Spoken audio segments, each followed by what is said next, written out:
This is Kevin Conroy, the voice of Batman. This is George Newbern, the voice of Superman. And you're listening to the DCAU Review, hosted by Cal and Liam. Streaming at DCAUreview.com and on your favorite podcast app. There is an alien among us. A superior being from a place called Krypton. Deep in the heart of the city, he watches for signs of danger. Ready to act on a moment's notice. His true name is Kal-El. You know him as Superman. Maybe you ladies haven't heard about me. The future of Metropolis is in the hands of the Man of Steel.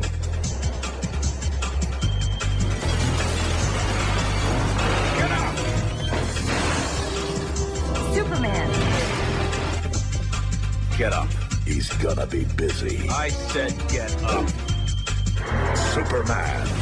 Hey everybody, welcome to episode 165 of the DCAU Review.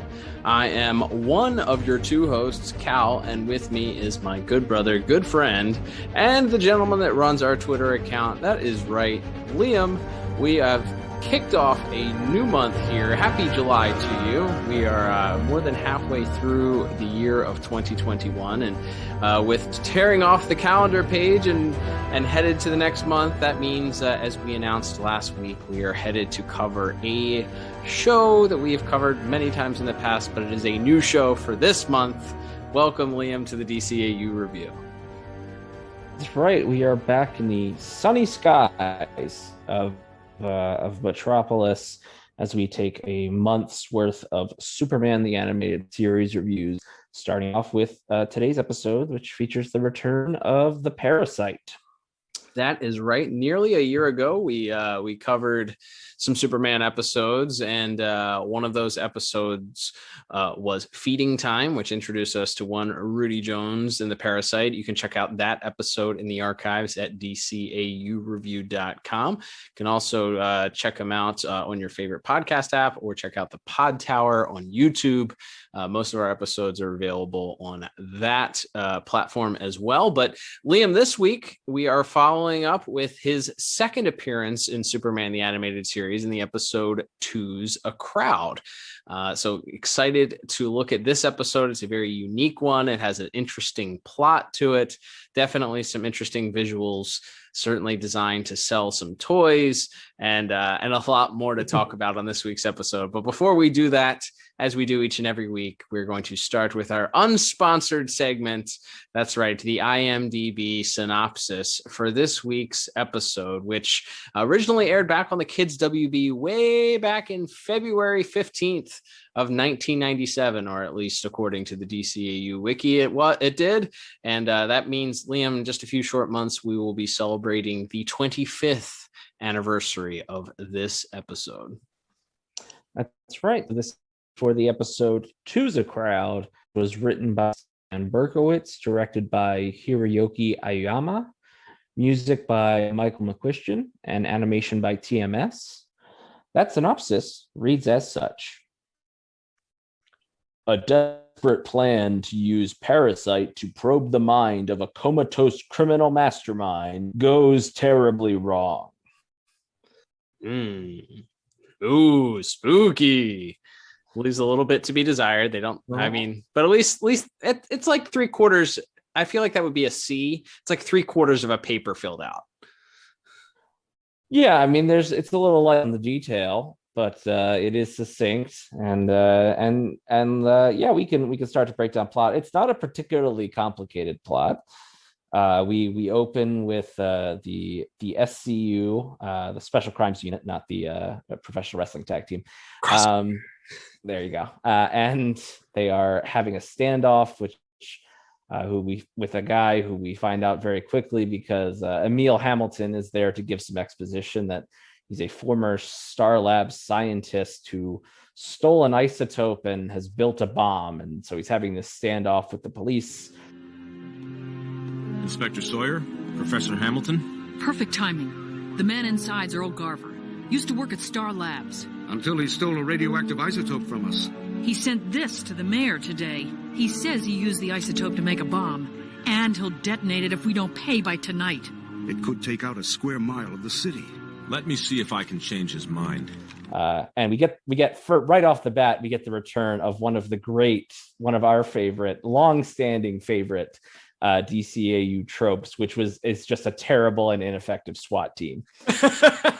That was literally the first note that I wrote down. I was like, well, it's good to see that the Metropolis SCU is just as inept as the Gotham City SWAT team, which if you are familiar with listening to any of our episodes, if you've listened to some of our episodes in the past that have featured said SWAT team, which were heavily featured in the very first season of Batman the Animated Series, in particular on Leather Wings, you can check out those episodes in the archives. But yeah, they attempt to barrel through despite like launching some sort of attack against this guy's door. They have like a battering ram attached to some sort of vehicle, and they ride up against it, and bam, wouldn't you know it, that it bounces off of it. And so Maggie Sawyer tells Dan Turpin, this of course is first season, so Dan Turpin's still living. So Dan Turpin decides to lead his counterattack, and they just decide they're going to shoot all kinds of weapons at this very, very thick steel reinforced door that just literally stopped a car in its tracks, or a tank in its tracks. But they're going to shoot some weapons at it because, of course, that makes sense in, I guess, the minds of the SWAT team of the SCU.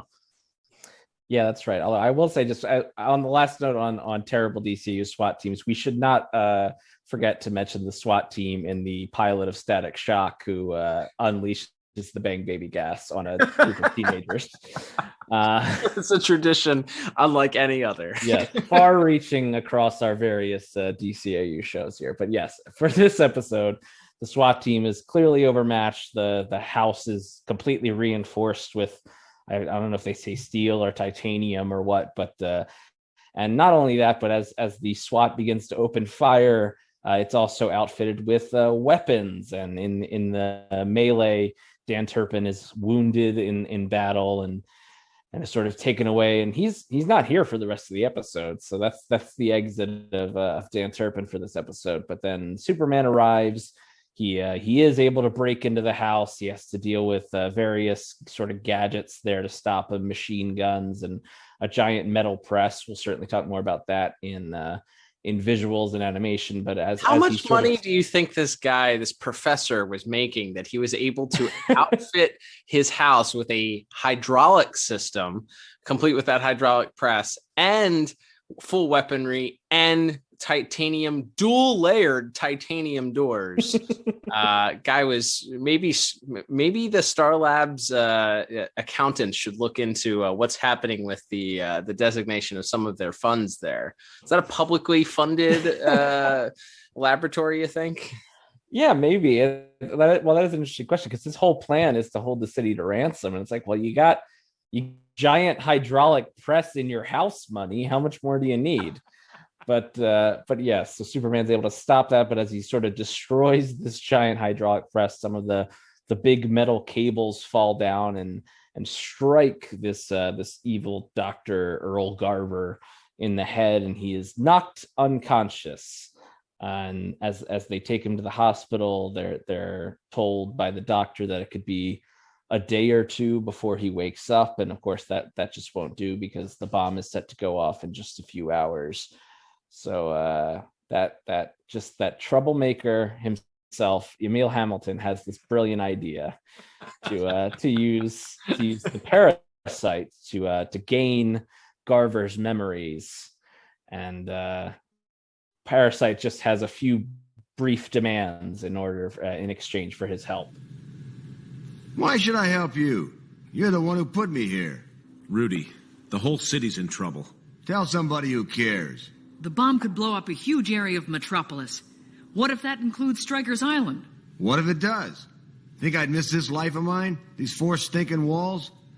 You want me to go into this guy's mind and try to find out where the bomb is? No skin off my nose. But I want something in return. What's that? Something to help the time go faster in this dump. And not a bunch of boring books either. I want cable. And the premium channels. Yep. Yeah, he wants a big screen TV, he wants cable, and he wants what he calls the premium channels, as they linger on his face a little bit to let you know that premium channels doesn't mean just HBO. He's talking about all of the premium channels. And if you're not sure what we're talking about, folks, I don't recommend Googling it on a work computer. I'll just say that, because that's what he's alluding to there. So Rudy wants something to pass the time. He said not just books anymore. So he agrees to do it. And so they sort of strap him to this I guess it's just a restraint device. And they have, which is weird because they, instead of putting both of the devices on his hands, I guess the other hand is supposed to be restrained further down, but only one of his hands have this device that sort of retracts and allows him to move his fingers close enough where he might be able to zap somebody. So they allow him to do this. He agrees to it, and in exchange for the television and the cable and the premium channels. And as they take him to the hospital, he begins to do it. And wouldn't you know it, he zaps Garver. But then we learn very quickly that something very different has happened. Mr. Garver has apparently taken over his consciousness, because he's, as Rudy begins to talk, instead of just doing an impersonation like we saw in the first episode, where he was sort of able to mimic Superman and one of the other police officers that he had zapped, this, it appears that Garver's conscience is actually taking over the parasite's body. I know where it is, all right. But you still have to pay. Sounds like Garver. Rudy? Sorry, Emil. I put Rudy on the back burner. You're cooking with Earl now. What's happening? The parasite has somehow taken Garver's consciousness, not just his memories. How? Garver's intellect, his ego, his force of personality. It all must have combined to overwhelm... What's it going to be? You're still stuck here, Garver, and you don't even know what hospital you're in. If that bomb goes off, there's a good chance you'll go with it. Both of you. And there's sort of this moment where we get an internal dialogue, complete with some overlay of some heads between Rudy and Garver, where they're sort of talking to each other in his consciousness. A very, very trippy moment indeed. And then Emil Hamilton sort of, again, comes in with the exposition to explain it away perfectly. I mean, it must be because Garver is so smart. That's why his conscience is able to overpower Rudy and sort of take over the parasite's body. From there, Garver, of course, at this point, even though Rudy is within Garver, he demands still that he be paid his ransom. Superman makes it very clear to him that that's not going to work, that he himself is in danger of dying also if they don't take, he doesn't give him the information for where this bomb is located. So Garver sort of relents from inside of Parasite's body and gives Superman the supposed location of where it is. But we quickly learn that wasn't his intent, as that's not quite where the bomb was.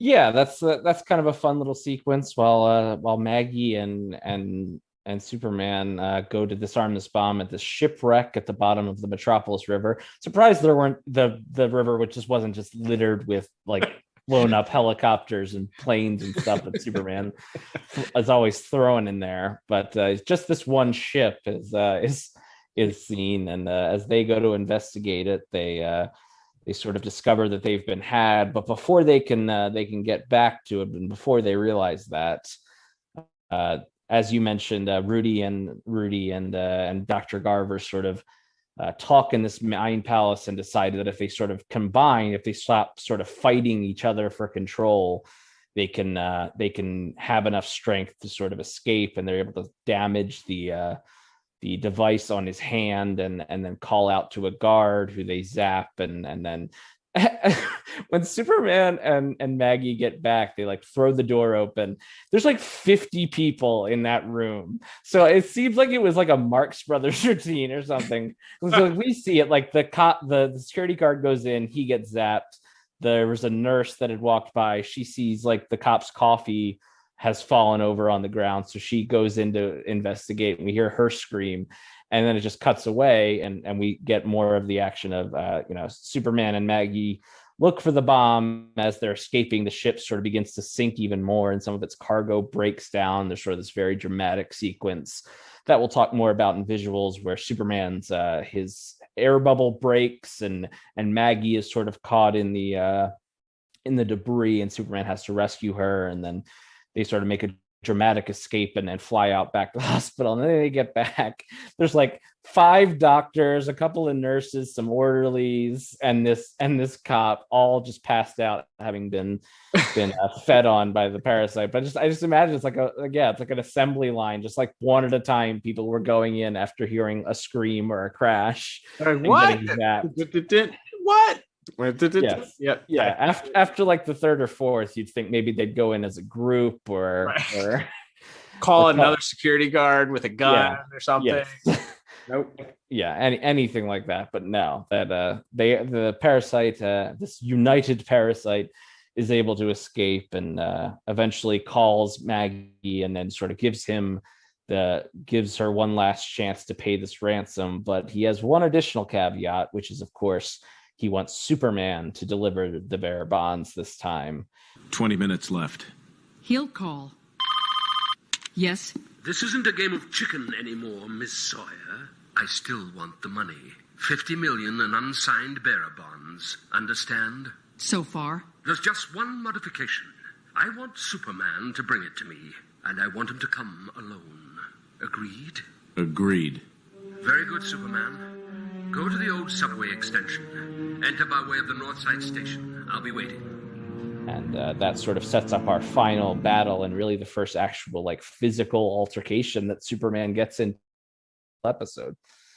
Yep. Other than some boxes falling on him, as you said, in that, or crates falling on him in that under the underwater scene. There's not a whole lot of physical action that occurs here, but they save some of it for that final scene, as you mentioned. So Superman is called to deliver the Verabonds to this abandoned subway. I guess it's a subway. There's some tracks down there.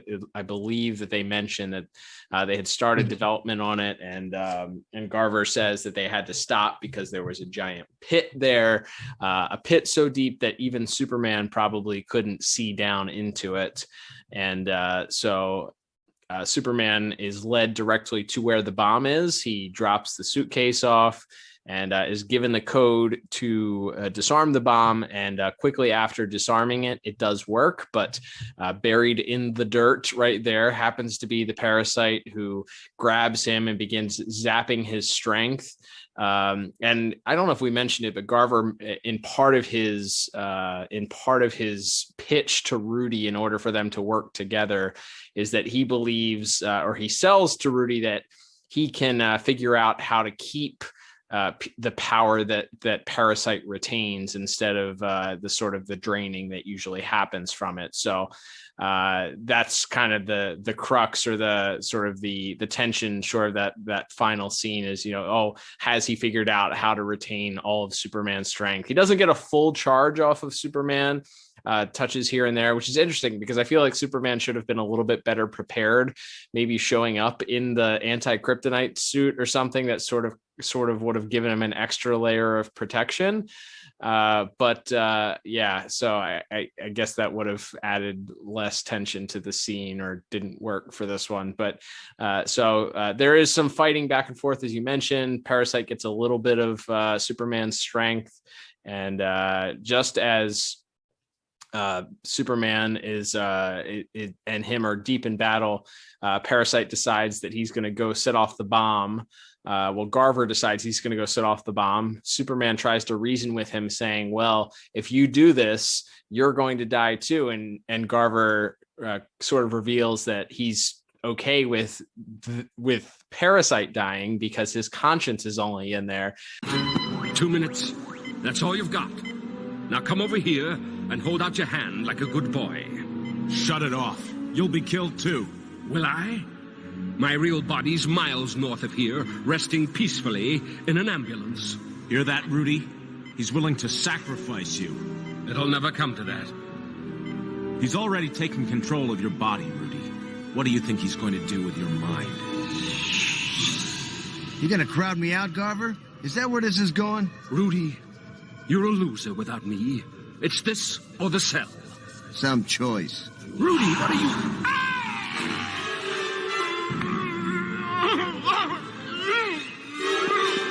Fight him, Rudy. In that moment, Superman uses his wits, grabs the bomb, and throws it deep into the pit. And he and Rudy fall into the pit, or he and Parasite fall into the pit. Rudy unsuccessfully, despite fighting back against Garver, was not able to retake over his mind. The explosion happens. Superman and Rudy are somewhat hit by the explosion. But then thankfully, it looks like Rudy survived thanks to some of the power that he had zapped from Superman, only being slightly hurt. And we cut to our final scene. Yeah. So my only one thing I want to mention about this is I like that because they talk about this pit. There's this big bottomless pit. And then later so I like that Superman kind of has a smart way. That being said, if the bomb is so big, or is so powerful that it could take out half the city, as Maggie Sawyer says it could at one point, would that not a massive earthquake if you just threw it down like deep into the earth under Metropolis? Well, I'm not a geologist, but nor am I. But I just thought about that. I was like, the explosion just goes straight up, I guess. But it sounds like it to me. I mean, I feel like that would not.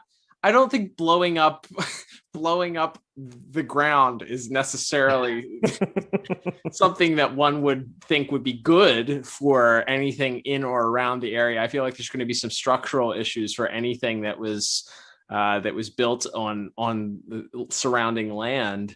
I don't know. We have to tap our fan base. If there's anybody out there that knows anything about sort of the Earth's platelets that you would like to share with us, tweet Liam at DCAU Review on Twitter and give us the update on whether or not you think that this bomb would have caused a minor earthquake or would have affected the city in some way. Not just sort of swallowed up by this quote unquote bottomless pit. Sure. I would love to get some feedback on that because I just thought about that. But then we have our little epilogue there as Garver wakes up still in the back of an ambulance and begins to sort of walk out of it, but he's actually being carried by Superman right back to Stryker's Island, where we see him being led to his cell by Superman and Maggie Sawyer. But and we sort of cut over to a very joyful Rudy Jones / Parasite, now back in control of his body, enjoying that premium television that he so rightly earned in this episode. So that's sort of our wacky little ending there. But overall, I think this episode is pretty fun. I didn't love it. There's actually some things. This is actually will relate to our voice acting a little bit. There's definitely some elements to this that I think are based around like Silence of the Lambs. In the sense of it's, there's a bad guy so bad that we have to go get another bad guy out of prison to help us catch him, right, type deal, or in this case to get the piece of information. But there's definitely some elements of that, and again we'll get to sort of a direct connection to that in voice acting a little bit later. But I like the idea of that. That being said, I feel like their logic of why every other person he's ever touched has just sort of he's just absorbed their memories and their speech patterns, right? But this person somehow overrides his entire consciousness. I don't know that they do like a great job, but I don't know. Like I thought it was a pretty solid story overall. I ended up at a 7 out of 10 for plot. Nice. I gave it the exact same score. Yeah, I enjoyed this. This is one that I feel like we saw a lot. I feel like that's most of the Superman episodes, just because there were so few of them initially and so many in heavy rotation. and we just would watch them every Saturday. But this one, I didn't remember that plot point until I watched it all the way through it, how the problem was solved. I thought that Superman would have kryptonite in the briefcase or something like that. So I didn't remember that the pit came into play until later. So very interesting. Very, very interesting. I think it's, you're right. They did not, I don't love the way that they explained why this guy's consciousness swapped into Rudy's body instead of Rudy just, as you said, just taking his memories and the way that he talks and I don't know. It's very odd. I feel like a better explanation could have just been, hey, there's a lot we don't know about those chemicals that turned Rudy, or into the parasite. So this could be another after effect, effect of the, we're still learning about it or whatever. Like it's a metamorphosis. It's an evolution of the parasite, whatever. Yeah.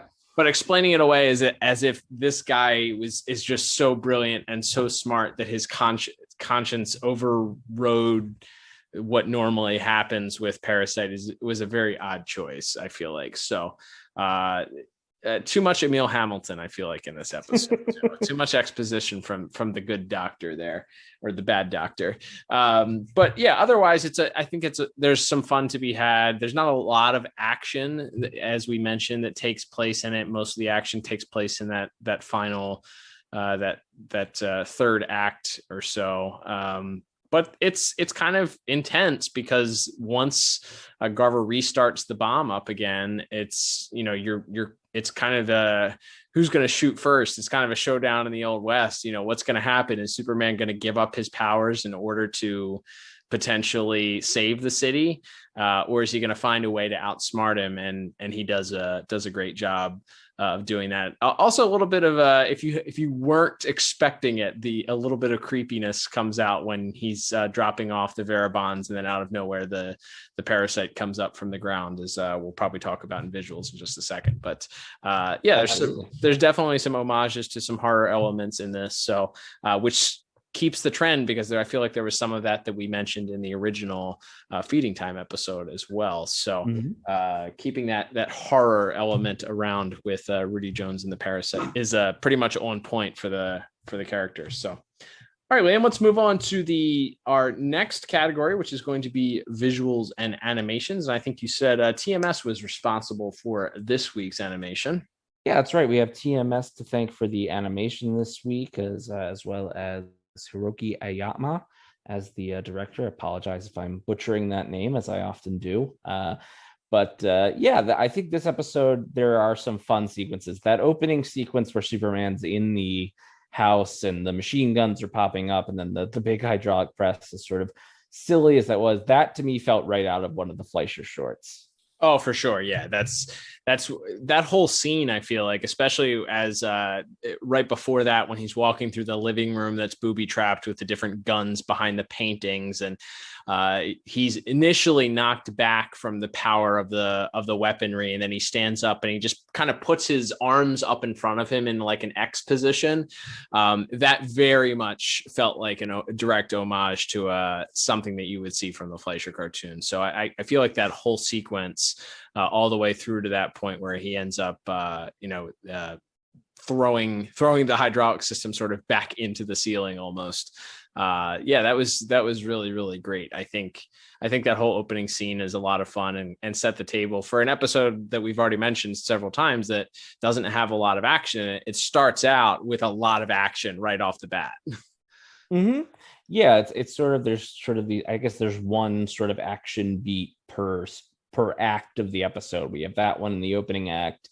The second act, as we mentioned, is sort of it's less a traditional action beat, but Superman and Maggie Sawyer go to the shipwreck to find where they think the bomb is, and as you alluded to, Cal, we get the deep sea diver Superman suit, the scuba suit, which I had that figure. It wasn't quite accurate, and that's another thing with like a lot of those. The space suit. Yeah, the space suit was the space suit figure that they did, which I it's probably called like Deep Space Superman or something like that. That was pretty accurate to the show. This one, the colors that they, and if you don't know what we're talking about, look up, just search the Superman. Was it deep sea Superman or deep sea dive Superman Hasbro Kenner figure?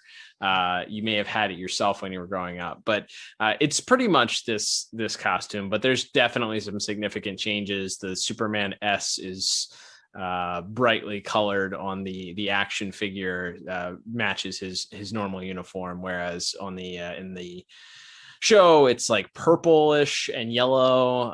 Also the helmet is like this yellowish color, and there's like some green. I don't remember there being flippers either, I think, on the action figure, but this is, I mean, it's definitely intended to be that suit, at least in visual, a visual companion, if you will, to the physical action figure release.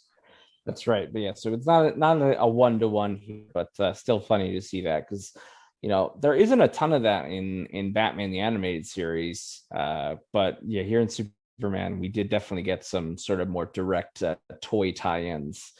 But yes, we have the diver suit, which I like the look of it, and that sequence is from a visual standpoint is pretty fun and dramatic as sort of the ship begins to sink further and shift, and all of these like large crates sort of begin to fall down on them, and Superman is sort of pinned underneath of them. As we mentioned, his air bubble cracks and breaks open, and in the meantime there's sort of all this debris and dust, and then we see sort of Maggie get swallowed up in it, and her hand sort of falls back into it, and you have like a 1 or 2 seconds where we're just kind of watching her sink and float away, and then finally we see Superman's hand reach down into the abyss, so to speak, and pull her back out, and then sort of they have this big dramatic fly out as they're sort of flying up, and as he's going through the different levels, you sort of see it broken open. It's not a clean shot. You're sort of seeing the different levels of the ship that they're flying through as he goes up, and he sort of shoots out of it like a bullet with this big jet stream behind him, and shoots off up into the air out of the water, and they go fly off back towards the hospital. But that's a pretty tremendous scene. Yeah, it's done really well. I don't know the physics of it because I have 2 questions about it. The first is, does Superman need a helmet underwater or not? Because he's without a helmet for a pretty long time. Are we just going to say that he was able to hold his breath that whole time? I guess so. It seems like it's sort of like when he talks about eating, like, he says like, I've eaten all day, but not that I actually need to. So like he likes to breathe. It's more comfortable for him. But I don't think well, I mean, when we see him go into the Fortress of Solitude, he goes into the water usually without the suit, and sure he is able to hold his breath for a while there. But we'll just say he has expanded lungs. He's like, he's trained himself to be able to breathe. Sure. And hold his breath for a long time. Maybe it was that extensive training with Zatara.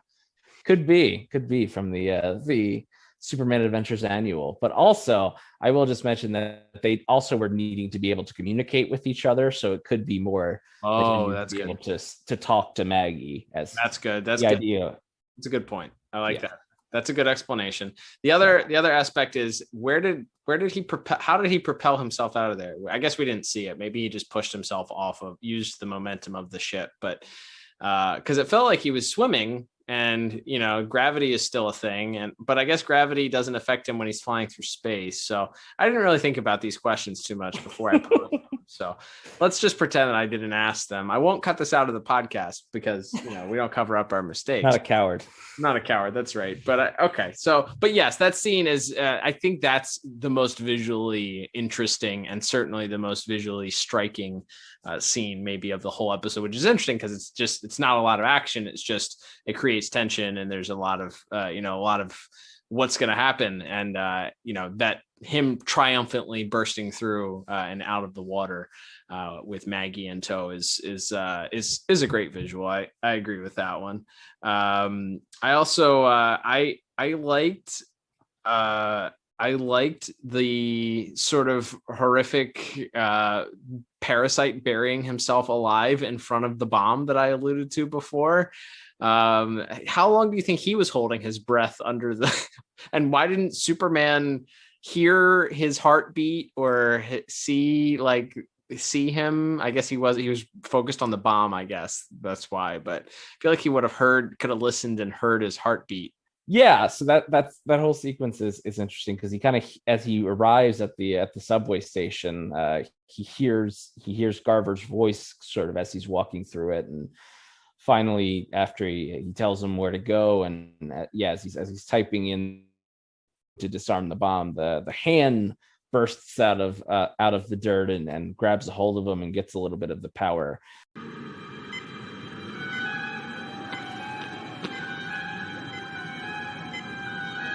Hit the following keys.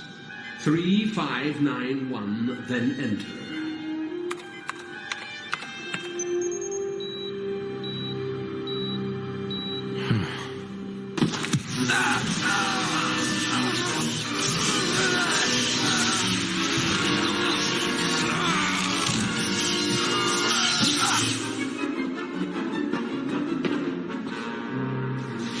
Did you really think I'd settle for money when I could have your power too?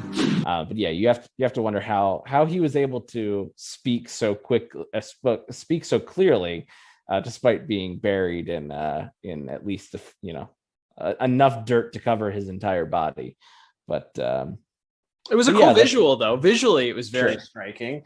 And then that kind of leads me to my one complaint about this episode, and that is the fight scene between Superman and Parasite. While interesting and certainly, a good fisticuffs is always well appreciated, there was some exaggeration, I feel, with Parasite's size and some of the characters' arms, and they're very exaggerated with length and size, and like it felt very distorted, like stretchy. As you know, I use warbly a lot, but these are like stretchy. They seemed like stretched out. It reminded me a little bit of one of I think the third part of World's Finest, where they're fighting the giant robots. Just very like their arms and legs are very elongated. Parasite's size sort of changes a couple different times. At one point, he's pretty much the same size as Superman, maybe a little bit bigger than Superman. And I guess maybe you could explain it away as when he zaps people's strength, he grows a little bit larger. But at one point during that fight, he's like almost the size of the Incredible Hulk compared to Superman. Like he's so large. So to me, that was one thing that stood out as far as a negative was concerned. And I think some of it may just be the animation style and maybe some of the direction that was used. And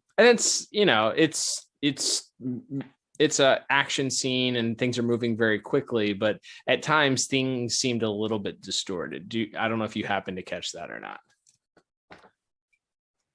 Yeah, no, that's definitely something I had down in my notes. There is the sort of inconsistency of the Parasite in that final bit. There's a specific moment that I think you mentioned is where after he's grabbed him the first time, they sort of have this scuffle. Superman sort of is trying to keep his distance.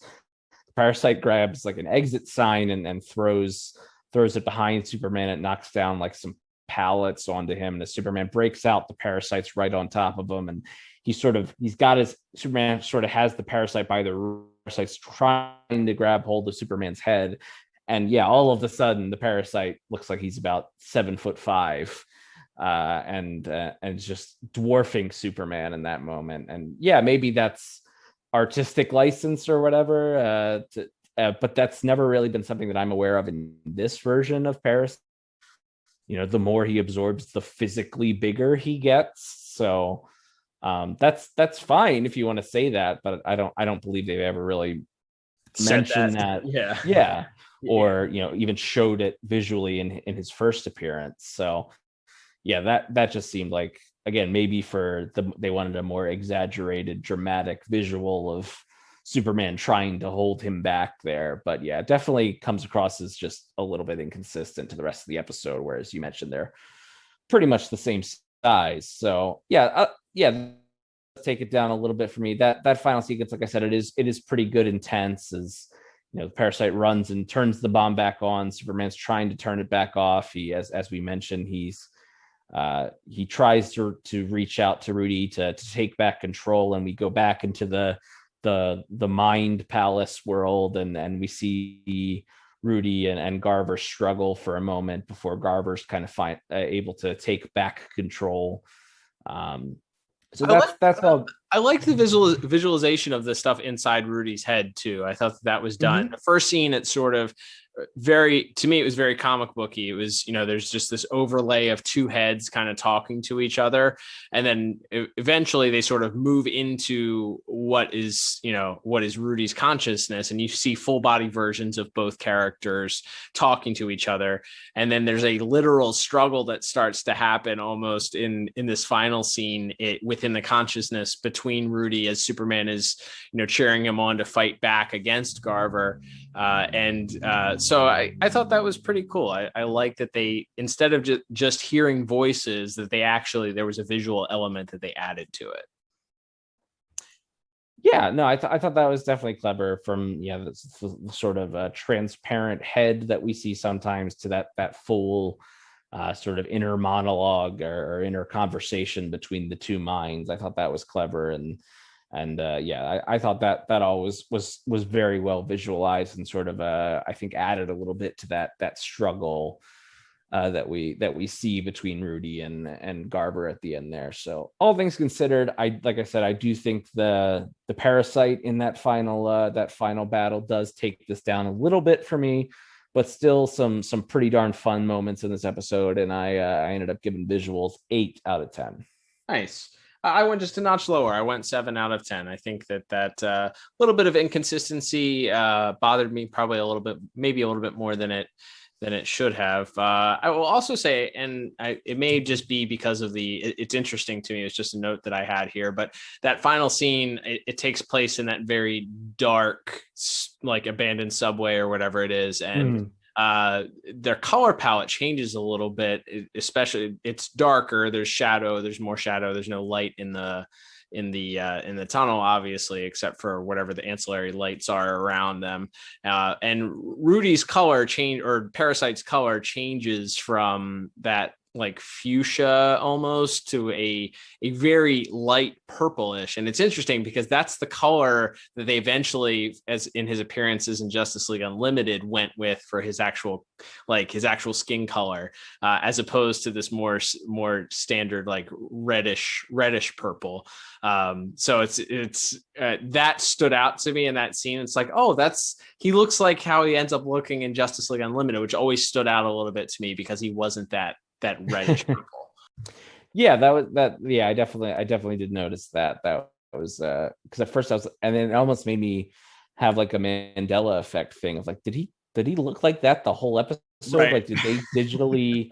And I was thinking, because I was watching the HD version on HBO Max, not sponsored, but would be. And I was like, did they change it for this whole episode? And I just didn't notice it until now. But then the final scene where he's in the prison, he's back to that sort of pinkish, purplish, lighter color. So yeah, I guess it was just a choice they made to indicate that there was less light in the area. But yeah, it was kind of a strange one. And I will just say again, that final bit, as TMS is really good at water. Like they are the animators on Over the Edge, which is an episode we have not covered yet, but has some really tremendous stuff with the Bat Boat and Nightwing's jet ski in that episode. And I don't know if anything in this episode was digital or not, because I know they used some digital water effects in the new Batman Adventures.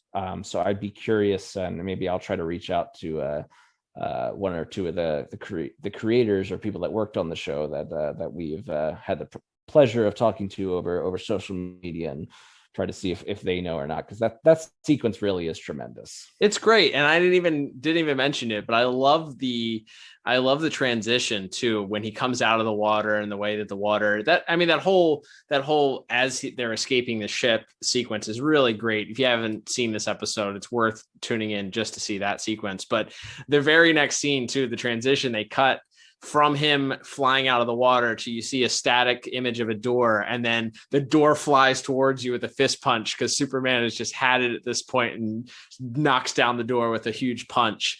A great visual, great transition. And I don't think I also mentioned it, but I thought that the bit with where Garver opens the door for the ambulance at the end of the episode and sees stars outside of it, you don't really see what's going on. You just see he opens the doors and there's stars out, and then they cut to the underneath of the ambulance and Superman carrying it. I thought that was a great shot as well.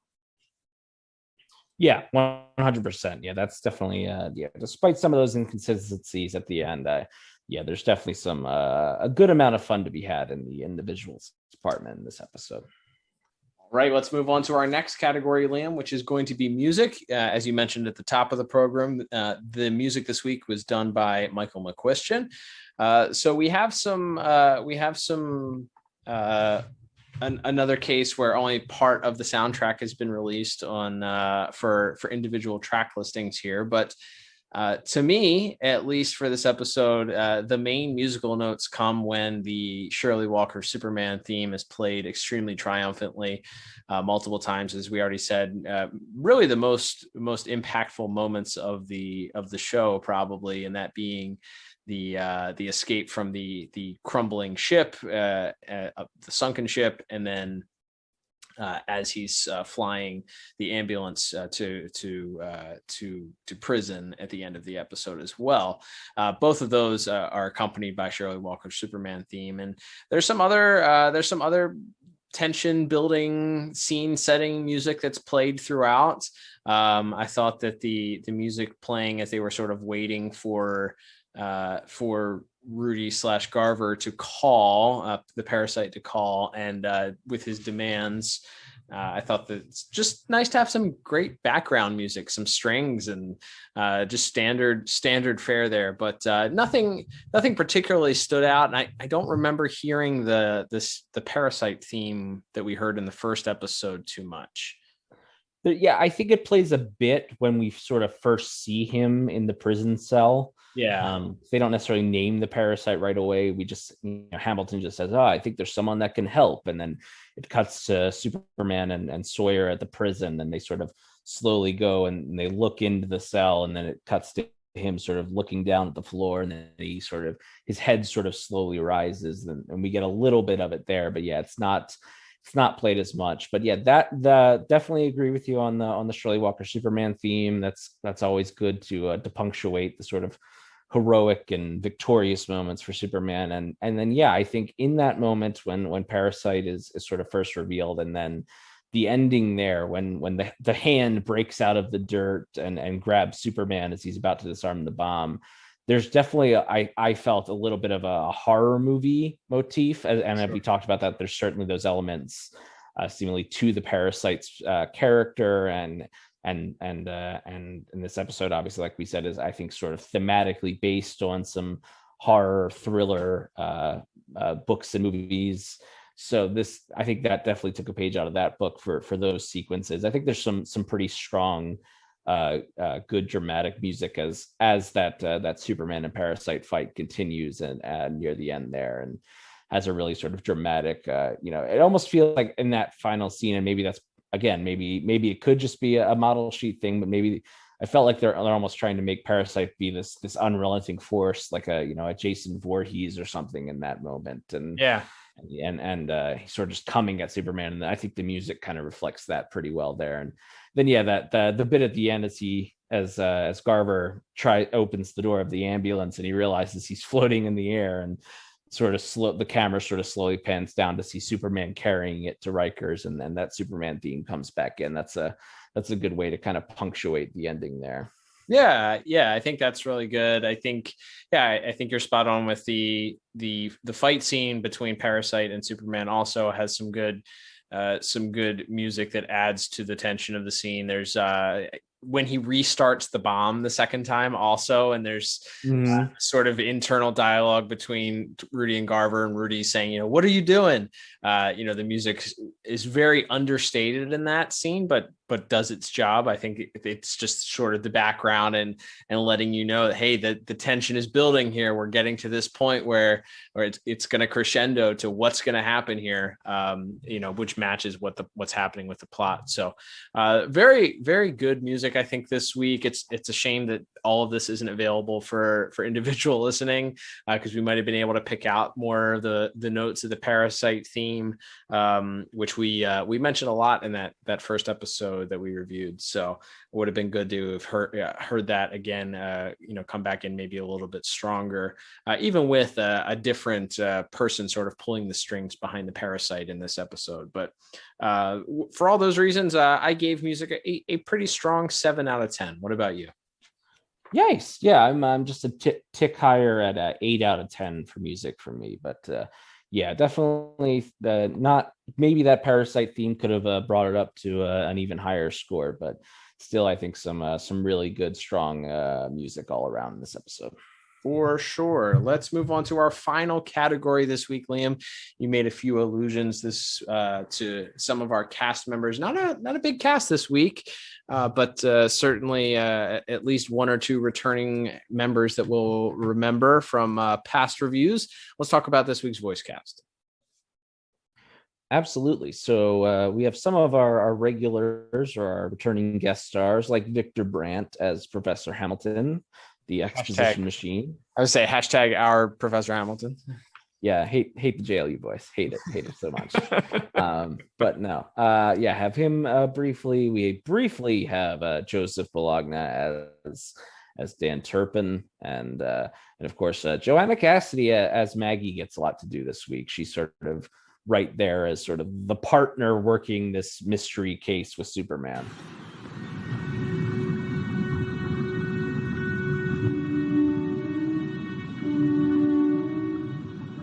Guess he thought nobody'd stumble across his bomb down here. There's the wreck.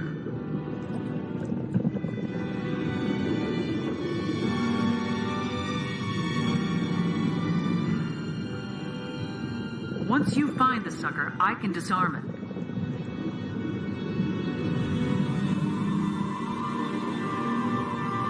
See anything?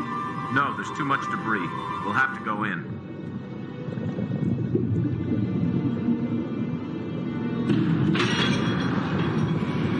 Let's make this a short visit. Yeah, I liked her performance. I feel like the last time we highlighted a Superman episode, I was not very high on her performance, but this week I feel like she did a pretty good job. She had a lot more to do, a lot more dialogue. She definitely comes across as the rough and tumble, the veteran of inspector of the SCU. So for her to have a little bit more of a starring role is also pretty cool and important for this series. So she becomes a pretty strong supporting character throughout this. So this is still early on, as we mentioned. This is season 1, so this is really maybe one of the first times that they got to sort of use that character in more of a long form. So it's as far as performances that we've reviewed of hers so far, I think this might be the best. Yeah, I agree. I think she gets a little bit more to do, and obviously, in this same sort of season of Superman, there's the episode Tools of the Trade, which we covered back in the day, and in the archives. You can find that at DCAUreview.com. But that's sort of where Turpin goes off on his own and has an adventure with Superman, and this sort of feels like the other half of that. And it's fun to see Maggie sort of apart from and as good and fun as a lot of that banter between her and Turpin can be. I think giving Miss Cassie a chance to sort of be on her own and just sort of work directly more with Tim Daly as Superman, I think was fun and a good change of pace for this episode.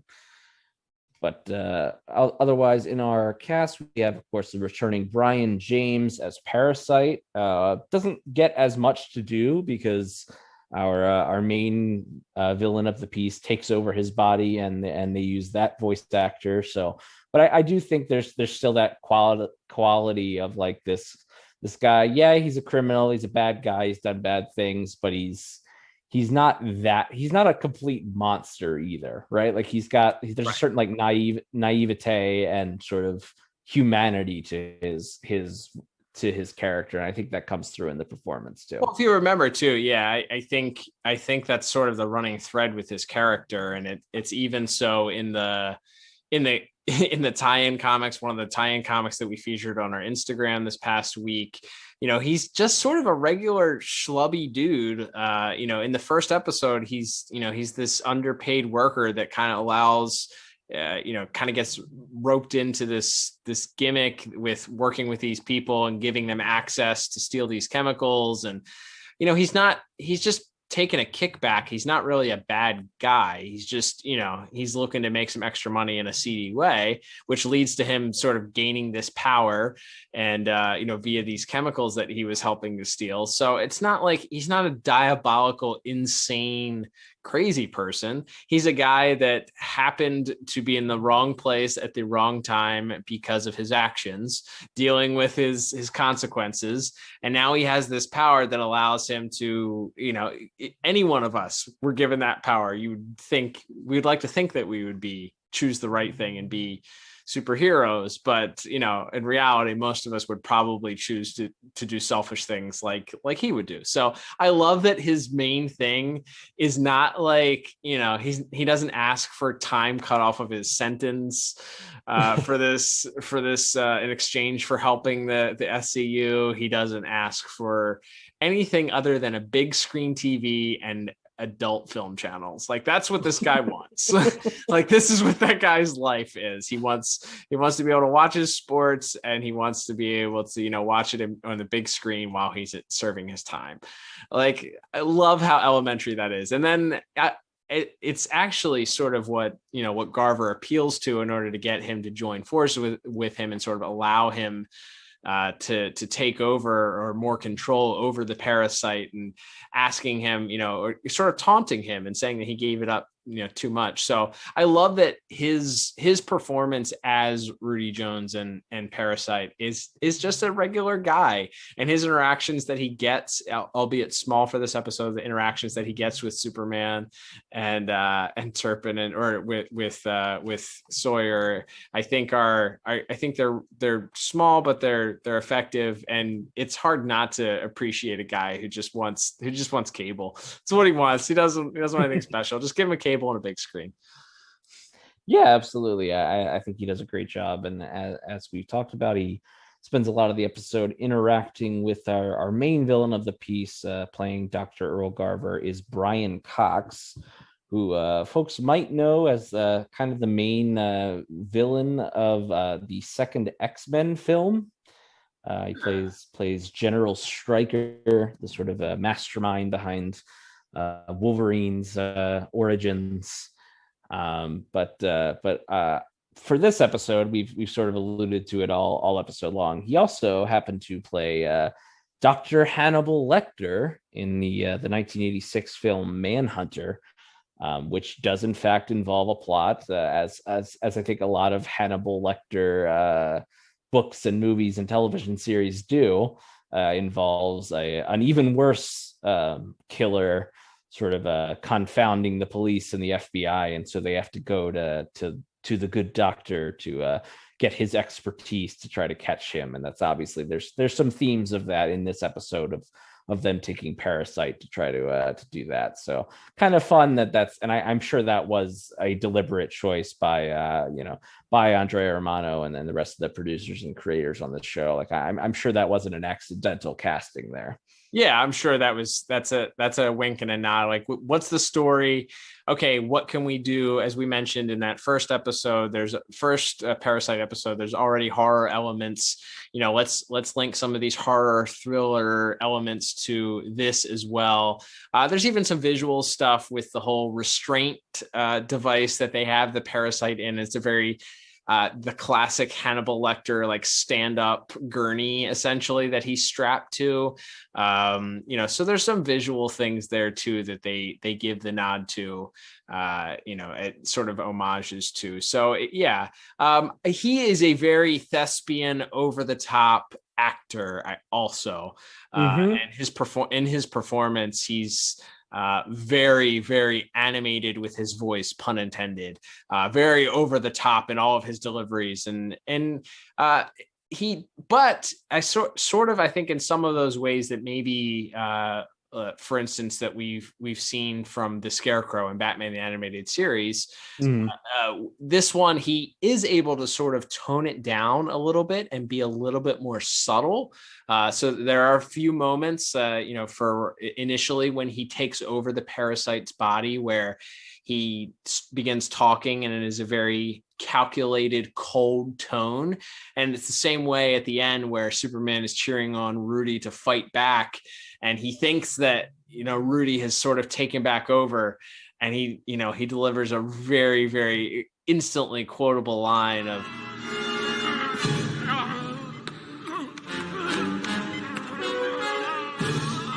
He's changed the code. Rudy?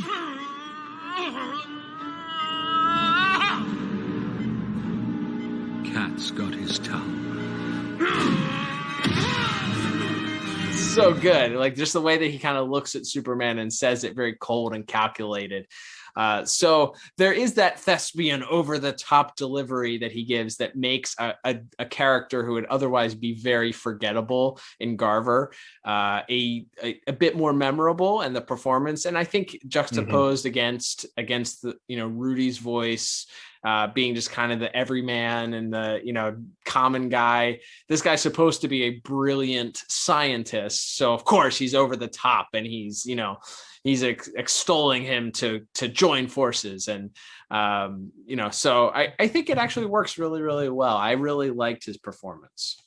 Yeah, I think that is where the sort of the best stuff of the episode vocally comes in, is their sort of back and forth inside the parasite's brain there, especially at the end there when he's sort of telling Superman that he doesn't care because, if the parasite's blown up, his body is still safe and sound miles away. And Rudy sort of obviously takes offense to that. And as they're sort of arguing, he's so sort of dismissive of Rudy. And you're telling me you're a loser without me, and it'll never actually come to that. And he's sort of on one hand trying to be like, well, I'm just bluffing here, like I'm not actually going to kill you, but also even if I did, you're a loser anyway. So if I leave your mind, then you're right back to where you started. So he's sort of, the way he sort of is just constantly talking down to Rudy throughout the episode is pretty good. And yeah, he has a nice, again, that sort of very sinister quality to him, especially in those final few moments with Superman. And then the fun little ending there is he's, as we hear a nice big laughter from Rudy as he's got his cable television and Garver's being hauled off to a cell on the same block as him. So yeah, it's a very strong episode, I think, vocally all around. And for all the reasons, I think a lot of strong performances from Joanna Cassidy, as mentioned, and from Brian Cox and Brian James and Tim Daly as Superman. He doesn't have a ton to do in this episode, but I think he does some good stuff towards the end there when he's sort of first verbally sparring with Garver, and then when he's sort of appealing to Rudy to take back control. I think he does some good stuff there. Yeah, there's some good verbal volleying. I feel like he has some great chemistry with Garver, and it's not a lot asked of Tim Daly for this episode, and there's not a lot of emotion that he gets to show, he's not really bothered by much. So it's not really something that he gets to sort of show a lot of emotion most times anyway. But I do feel like in this, the verbal sparring that he gets to do is top notch. So I actually ended up giving voice acting a pretty strong 8 out of 10. And as has been the theme with, I think, most of this episode, I am just one notch higher. I gave it a 9 out of 10. I think there's a lot of really good stuff, especially from our villains in this episode. So yeah, definitely quite a bit of fun. That's right. All right, Liam. Well, that will bring us to our final totals for this week. So totaling everything up on my end, I end up with a 29 out of 40. What about you? Yeah, and I'm just a couple points higher here at a 32 out of 40. So, yeah, I guess we could jump into rewatchability here. As far as like being super consequential to either the series or the DCAU as a whole, it's not. So I this is definitely not a must watch, but I certainly had fun with it, and this wouldn't necessarily have been one that I would have thought about coming back to in my free time, but having watched it maybe with fresher eyes, I did definitely enjoy it. But hard to say that this is anything super important to the character. The Parasite, as mentioned, does appear at least one more time in this series, and then again in later series. But it's not as if the events of this episode are really directly followed up on at any point. So. Yeah, I think, I mean, there's the only thing that sort of plays into it is the television. I know that comes into play a little bit Yes. in the next Parasite episode. So that is directly mentioned. So if you're curious about the origins of the Parasite's big screen television and cable, then you need to watch this episode. But it's not very consequential to the whole series. But I think it being a returning episode for a villain, it does add a little bit more to the Parasite story, which again, he continues his story later on in another fun episode. So it's one thumb up for me. It's not a must watch, but I think it's paced well enough. It's interesting enough. There's some fun certainly to be had. There's the dynamic of the sort of the two men occupying the same body space is interesting. And certainly the race against time for Superman, and how is he going to outsmart and figure out how to not use brute strength to solve this problem is always a good challenge for the Man of Steel. So I guess it gets a one thumb up for me. Yeah, I think that's fair. I think it's a fair assessment. There we go. All right, Liam. Well, that would begin to wrap up this week's episode. Thank you, everybody, for tuning in. Don't forget, follow us on your favorite podcast app, please. If it allows you to leave a review, we would love for you to do so, especially if you listen on Apple Podcasts. So if you listen to us on there, it gives you the opportunity to leave a review. We've had some nice people leave some reviews. Thank you to every single person that has taken time out to write a review. Whether you've just hit the little 5-star button, that's awesome. That helps us. But to the people that have actually taken time to actually write a nice little blurb and tell us what you like about the episode, so that anybody stumbling on the podcast would read that, means a lot to us. So we appreciate that. Absolutely. A great deal, because that's time. Time is valuable, and we appreciate not only that you listen to it, but then take extra time to help us out with that. So if you yourself would like to do that, we would love that. That helps us out a lot with the podcast, gets more ears on the podcast, as we've always said.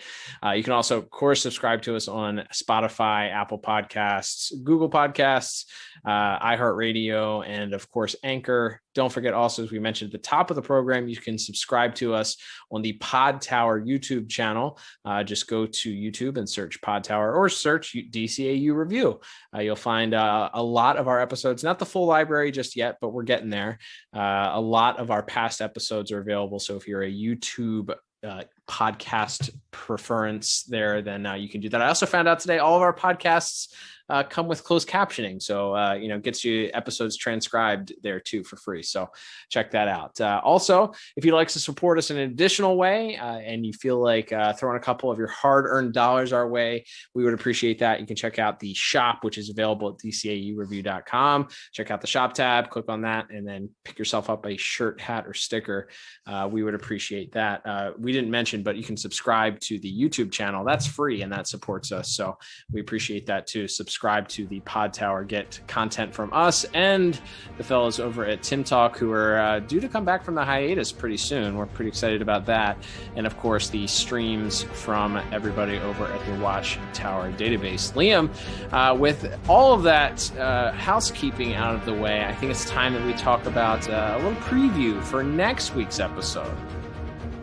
That's right, Cal. And next week we will be back with another Superman adventure, that of course being the Prometheon, involving a classic what else? But Superman is fighting a giant monster.